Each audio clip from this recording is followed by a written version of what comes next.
தலைவர் கலைஞரை பத்தி உங்களுக்கு என்ன தெரியும்? அவங்க கிடக்குறான்டா மயிராண்டி.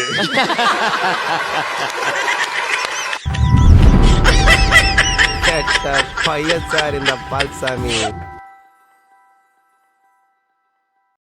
உங்க வாக்குறுதியில பாத்தீங்க அப்படின்னா இலவச அதாவது இலவச மருத்துவம் அப்படின்ற மாதிரி ஏதோ சொல்லப்பட்டிருக்குன்றாங்க. அது என்ன சார் அது இலவச மருத்துவம்? எங்க அப்பா வந்து 2 மெடிக்கல் காலேஜ் நடத்துறாரு. அந்த 2 மெடிக்கல் காலேஜ், ஒரு மெடிக்கல் காலேஜ் என் தொகுதிக்குள்ளே இருக்கு. அந்த மெடிக்கல் காலேஜ் ஹாஸ்பிட்டல்ல என் தொகுதி மக்களுக்கு மட்டும் அனைத்தும் இலவசம். அதாவது ஹார்ட் ஆபரேஷன்ல இருந்து கிட்னி டிரான்ஸ்பிளான்டேஷன்ல இருந்து லிவர் டிரான்ஸ்பிளான்டேஷன்ல இருந்து அனைத்து விதமான சர்ஜரிஸும் ஃப்ரீயா பண்ணி கொடுக்க போறோம். ஐயோ நம்ம மைண்ட் அங்க போகுது. போன வாரம் தானே ஏன் ஒரு கிட்னி எடுத்தாங்க, 2வது கிட்னி எடுக்கத்தான் அவன் வா வா வான்னு கூப்பிடுறான். உங்க ஒவ்வொருத்தருக்கும் பரிச்சயமான வேட்பாளர், உங்களுக்கு மட்டும் இல்ல இந்த நாடு முழுவதும் அத்தனை பேரும் அறிந்த வேட்பாளர் தான். ஏன்னா இந்த தோணிக்கு சம்பந்தமே இல்லாம வேட்பாளர்களை கொண்டு வந்து நிறுத்தி இருக்காங்களான்னு தெரியல. ஏங்க அவங்க தூத்துக்குடியில இருந்தாங்க, அவங்க தூத்துக்குடிக்காரங்களா? அவங்களே சென்னைக்காரங்க. அவங்க வேட்புமனு தாக்கல் செய்யும் போது தான் தூத்துக்குடிக்கே வந்தாங்க. இதுதானே அவன் ஏரியா? ஆமா, அதான் வந்துட்டேன்ல. பாத்துட்டு நீ பாட்டுக்கு ஒதுக்கி போற. அவங்களுக்கு ஒரு நியாயம், எனக்கு நல்லது செய்யணும்னு நினைச்சா யார் எங்க வேணாலும் நிக்கலாம். யாருங்கிறது முக்கியம் இல்ல, எங்கிருந்து வந்தாங்க முக்கியம் இல்ல. நல்லது செய்யுங்கிற மனசு இருக்கணும், அதான் முக்கியம். ஒரு பேச்சுக்கு அங்க வாங்கி வார்த்தை உடனே சொன்னதுக்கெல்லாம் சரி வந்து பீதிய கிளப்பலாம். என்னப்பா நியாயம்? அந்த வயல்ல யாராவது சூ போட்டு நடந்து போவாங்களா? அங்க காங்கிரட் நீயே சொல்றீங்க, காங்கிரட் ரோடு போடுவாங்களா? மனநலம் பாதிக்கப்பட்டவன் கூட அதை செய்வானா? ஆனா ஸ்டாலின் செஞ்சாரு. மூல கோளாறு உள்ளவன் லூசு பையா, லூசு டாம்பர் இருப்ப. ஏடா பேச்சல லூசுங்கறாங்க, பைத்தியக்காரனா பைத்தியக்காரனா. நம்ம சபரிஷும் யாரு முக ஸ்டாலினுடைய மருமகனும் உதயநிதி சாரும் முக ஸ்டாலின் சாரும் அண்ணன் திருமானனை கூப்பிட்டு காட்டுமன்னார் கோயில்ல மாநில அரசியலுக்கு வரக்கூடாதுன்னு பேசியிருக்காங்க. நீங்க மாநில அரசியலுக்கு வரக்கூடாது, காட்டுமன்னார் கோயில் நிக்கிறத வாபஸ் பண்ணுங்க. இது யார் சொல்றது? முக ஸ்டாலின் சார் சொல்லிட்டு இருக்காரு. ஆனா சட்டசபைக்கு வந்தா என்ன ஆயிடும்? உதயநிதிக்கு அவர் வந்து சேலஞ்ச் பண்ணிடுவாராம். அதனால நீ டெல்லி ஓடிருங்க. போட்டியிடுவதாக அறிவிக்கப்பட்ட காட்டுமன்னார் கோவில் தொகுதியில் மறைந்த தலைவர் ஐயா இளைய பெருமாள் அவர்களின் இளைய மகன் ஜோதிமணி அவர்கள் வேட்பாளராக போட்டியிடுவார். அவருடைய குடும்பத்தை கௌரவிக்க வேண்டும் என்கிற உணர்வு எனக்குள்ளே இருந்தது. ஆகவே நான் நிற்கிற காட்டுமன்னார் கோவில் தொகுதியில் விடுதலை சிறுத்தைகள் கட்சியின் அதிகாரப்பூர்வமான வேட்பாளராக போட்டியிடுவார். இந்த ஈன பொழப்புக்கு பேசாம எங்கேயாவது போய் ஊருக்கு போயிடலாம். இல்ல தமிழ்நாட்டுல ஜாதி கலவரம் இல்ல. இன்னும் என்ன நீ பைத்தியக்காரனாவே நினைச்சிட்டு இருக்கிறல? பாஜக ஆளுகிற மாநிலத்தை போல மத கலவரங்கள் இல்ல. இன்னும் என்ன நீ பைத்தியக்காரனாவே நினைச்சிருக்கிற? நீ உத்தரப்பிரதேசத்தை போல கும்பல் வன்முறை இல்ல. என்ன நீ இன்னும் பைத்தியக்காரனாவே நினைச்சிருக்கிறல்ல? நீ மணிப்பூர் மாதிரி தொடர் வன்முறைகள் இல்ல. இன்னும் என்ன நீ பைத்தியக்காரனாவே நினைச்சிருக்கிறல்ல? நீ இப்படி எல்லாம் உருவாக்கணும்னு பாஜக செஞ்ச சூழ்ச்சிகளையும் நாம முறியடிச்சிருக்கிறோம். இன்னும் என்ன நீ பைத்தியக்காரனாவே நினைச்சிருக்கிறல்ல? நீ அமைதியான சூழலும் திறமையான மனித வளமும் நம்ம ஆட்சியில் இருக்கிற காரணத்தால் தான் இன்றைக்கு முதலீடுகளும் தமிழ்நாட்டில் வந்து குவிந்து கொண்டிருக்கிறது. உழுகாதப்பா புரட்டிடுவானுங்க. ஏன்னா நீ ஓடிடுவ, நான் தாட்டா மாட்டுவேன். சூப்பர் ஸ்டார் யாருன்னு கேட்டா திமுக தேர்தல் அறிக்கைன்னு சின்ன குழந்தையும் சொல்லும். அடங்கொம்மால மோத்தா உன்னை பெத்தாலா இல்ல யானை கண்ண கக்குச்சாடா? நான் கேட்க மாட்டாங்க, அறிவு வேணாங்க. இதை பார்த்து மக்கள் என்ன பேசுறாங்கன்னா, ஸ்டாலின் சொன்னதை மட்டுமல்ல சொல்லாததையும் செய்வார். அவனை நான் எதிரில் பார்த்தேன்னு வச்சுக்க, சரியான கேள்வி கேட்பேன் நான். நாங்கெல்லாம் எங்க பார்க்க முடியுது?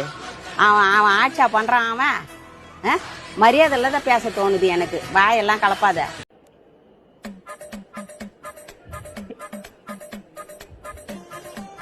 சின்னம்மா சின்னம்மா செத்தானா எங்க சின்னம் தான், செத்தானா சின்னம் தான், எங்க சின்னம் தான், செத்தானா எங்க சின்னம் தான். நான் சுயமரியாதைக்காரன். நான் மதிமுக போட்டியிடக்கூடிய 4 தொகுதிகளிலும் உதயசூரியன் சின்னத்திலேயே போட்டியிடும் என்று வைகோ தெரிவித்திருக்கிறார். என் பக்கத்துல ஒருத்தன் தீஞ்சு போய் உட்காந்து வராண்டா. மாண்புமிகு எதிர்க்கட்சி தலைவர் பழனிசாமி அவர்கள் என்ன சொல்றாரு?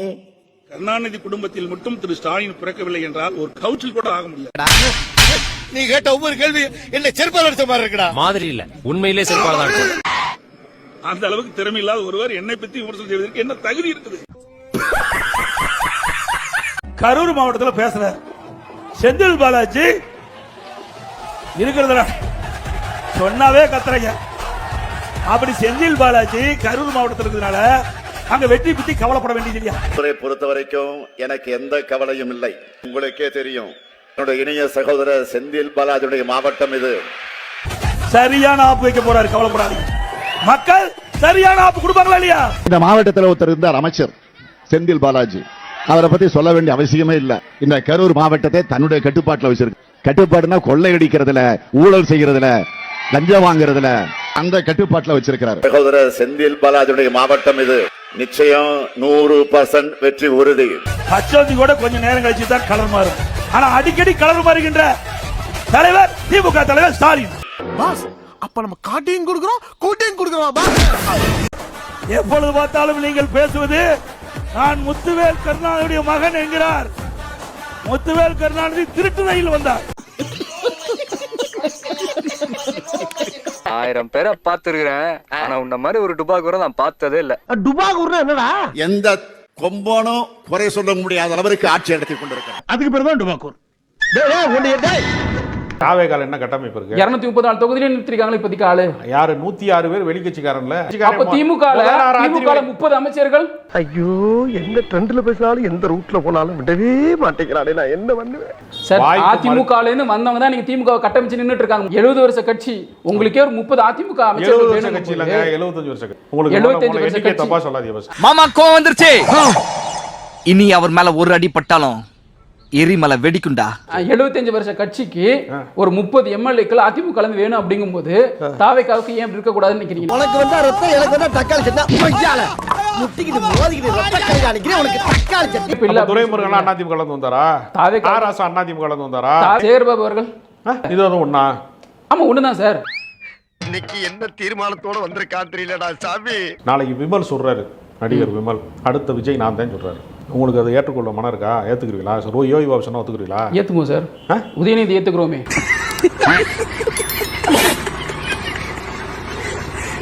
யாரை ஏத்துக்கிட்டோம்? உதயநிதி அந்த டான்ஸ் ஆட் வந்தாரு, அவரை ஏத்துக்கிறோமே.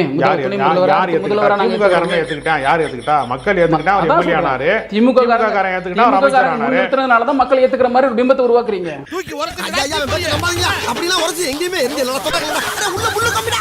புல்லு கம்பி குத்துடா. ஐயோ ஐயோ எரியுதா? ஐயோ எரியுதா? யாராவது சொந்த மகனுக்கு கடன் கொடுத்திருக்கிறது எங்கயாவது கேள்விப்பட்டீங்களா? குழந்தை அதே சமயத்துல செட்டில் ஆனா பரவாயில்ல. அதே சமயத்துல முதல்வர் சொல்லியிருக்கிற அந்த சொத்து மதிப்பு நம்புற மாதிரி இருக்கா? நம்ம ஒரு பக்கம் வண்டியை திருப்புனா அது ஒரு பக்கம் போதடா கடவுளே. தமிழ்நாட்டை ஆள்வதற்கு விஜய்க்கு என்ன தகுதி இருக்கு? சினிமால டான்ஸ் ஆனதே தகுதியா? உதயநிதிக்கு அந்த தகுதி இருக்கா? இவனு ஈக்குவலா மைண்டம் பண்றானே. சரியா? உதயநிதிக்கு பின்னாடி ஒரு பெரிய கட்சி இருக்கு, வரலாற்று பெருமை மிக்க 75. அது 3 வருஷத்துக்கு முன்னாடி தானங்க. அதுக்கு முன்னாடி அவரும் டான்ஸ் ஆடி தானே இருந்தாரு. யாரு? நீங்க சொல்ற மாதிரி விமர்சனம் வைக்கிற மாதிரி அவரும் தற்கொலை தான். அவர் திரைப்பட துறையில இருந்தாருங்க. அவர் முழு நேர நடிகர் எல்லாம் கிடையாதுங்க. 30 வருஷமா சினிமால இருந்தாரு அவரு. ஆமா, ஓடி பார்த்த நடிச்சு பார்த்தாரு, ஒரு படமும் ஓடல. அதனால என்ன வந்துட்டாரு.